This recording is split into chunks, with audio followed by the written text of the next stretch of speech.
Сәлем балалар, ана тілі 1 сынып 4 сабақ тақырыбы алғашқы қар дыбыстар мен әріптер.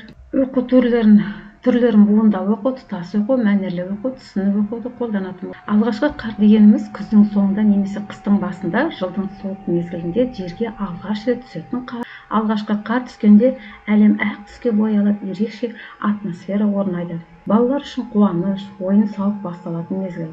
Ал басқалар үшін қыстың суығын, қиыншылығын еске түсіру мүмкін. Жалпы алғанда алғашқы қар қыс мезгілінің жаршысы, табиғаттағы маусымдық өзгерістің белгісі. Бірінші жаттығу өлеңді мәнерлеп оқы, жаттап ал. Алғашқы әлақай қар жауды, сырғанақ тебеміз, білмейді шаршауды, шыныққан денем. Шығамыз далаға, соғамыз аққала, мінеміз шанаға, күлеміз шаттана. Дәркембай Шоқпарұлы қолөнер шебері, педагог, этнодизайнерші, Қазақстанның еңбек сіңірген қайраткері. Не туралы? Қар сырғанақ сөздерінен неше дыбыс, неше әріп бар екенін талдайық. Өлең қыс мезгілінің басталуы, алғашқы қардың жаууымен байланысты. Әлақай қар жауды, білмейді шаршауды, шыныққан денеміз деген мағынасы. Олардың қар жауғанда шексіз қуанышы мен жігерін байқауға болады. Олар аязды ауа райына қарамастан сыртта ойнауға деген құлшынысы көп. Өлеңде қыстың ең сүйікті ойындарға сырғанақ тебу, аққала соғу, шана емес. Бұл ойындар балалық шақтың жарқын сәттерін, ашық ауада белсенді уақыт өткізудің маңыздылығын көрсетеді. Денеміз деген жолдары балалардың қысқы ойындары арқылы денсаулыққа пайдалы екендігін көрсетеді. Күлеміз шаттана балалардың қысқы демалыстан алатын рақат сезімдерін білдіреді. Қорыта айтқанда, өлең қыстың суығына қарамастан, балалардың яғни қуанышын, қысқы ойындарды сипаттайды және балалық шақтың бақытты сәттерін нақты жеткізеді. Қар 3 әріп, 3 дыбыс, 2 буын емес, 1 буын. Мына жерде 1 буын болады екен. Сырғанақ дегенде 8 әріп, 8 дыбыс, 3 буын. Екінші жаттығу сөздерді көшіріп жаз. Қар, жар, тар, қыс, қас, қос, топ, доп. Сөздердің мағынасы неліктен өзгерді деп ойлайсыз? Бұл сөздің мағынасы әртүрлі болуы, олардың бір-біріне өзіндік бастауы, даму жолдары бар екені көрсетеді. Тілде дыбысталу ұқсас, бірақ мағынасы әртүрлі сөздерде көп кездеседі. Бұлар омоним деп аталады, яғни дыбысталуы бірдей, мағынасы әртүрлі сөздер.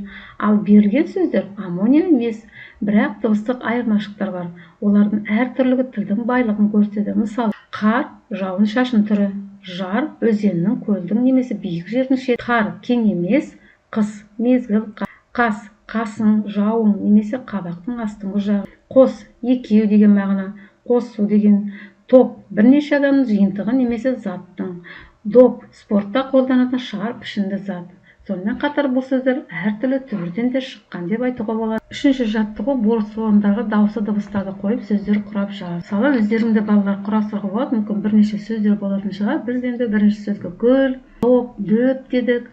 Бос, бес, бас деген сөздер қойдық. Алма, арба, елші, ілші деген, емен, мысалы, өрік, ерік деген екі түрлі мағынада. Жаңа бұл енді омоним болады. Есім, өсім және асым деп жіңішке дауысты және жуан дауысты дыбыстарды қойдық. Сонымен қатар біз осы сөздерге байланысты сөйлем құрастырып қойдық. Дәптермен жұмыс, дыбыстарын әдетте В дауысы дыбысты әдемдеп, көркемдеп жазасын. Екінші жаттығу жаңа біз айтып өттік. Енді тапсырмасы. Көп нүктенің орнына тиісті әріпті қойып, мағыналы сөз жазса көшіріп жазды. Аз деген жаңа бұнға біз жаз, қаз, саз деген 3 түрлі сөз құрастырдық. Әр жолдағы сөздерде кездесетін ортақ дыбысы тауып астынсыз деген. Қыры, қыз, қырман. Бұл жерде қ дыбысы, жаңағы өздерінің жуан дауысы дыбыс болып тұр. Ал қ үшеуінде де бар дауыссыз дыбыс. Тарақ, керік, қара дегенде тек қана р әрпі бар екен, балалар, бұл р дыбысы дауыссыз. Балалар, бүгін біз дыбыстар мен әріптер туралы ақпараттар алдық және алғашқы қар өлеңі туралы өлеңді оқып, мәнерлеп не туралы екендігін айттық. Сабақ аяқталды.